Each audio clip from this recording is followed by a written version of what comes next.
Il Consorzio Universitario di Agrigento potrebbe avere un nuovo timoniere anche in tempi brevi. Il cambio sarebbe dettato da un passaggio normativo, dal momento che alla Regione è vigente da qualche mese un decreto targato La Galla che va a modificare un precedente provvedimento del governo Crocetta che di fatto obbliga i consorzi, qualora vogliano usufruire dei fondi regionali, a firmare specifiche convenzioni con le università di riferimento. Atto questo che impone, tra le altre cose, la variazione degli statuti con l'inserimento di una governance scelta da regione e università.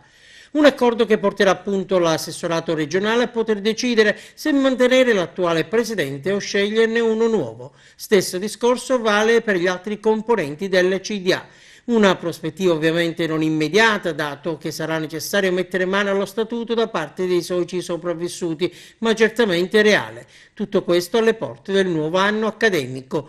E la CGIL di Agrigento, per bocca del segretario generale Massimo Raso e del rappresentante RSU del CUA Matteo Loraso, tuona: ora basta, bisogna ridare certezze sul futuro, il tempo non è una variabile indipendente. Il sindacato chiede con forza la nomina del presidente del consorzio universitario da parte della regione, la nomina degli altri due componenti, uno in rappresentanza dell'Università di Palermo e l'altro componente in rappresentanza dei soci, e il rientro dell'ex provincia regionale nella compagine associativa.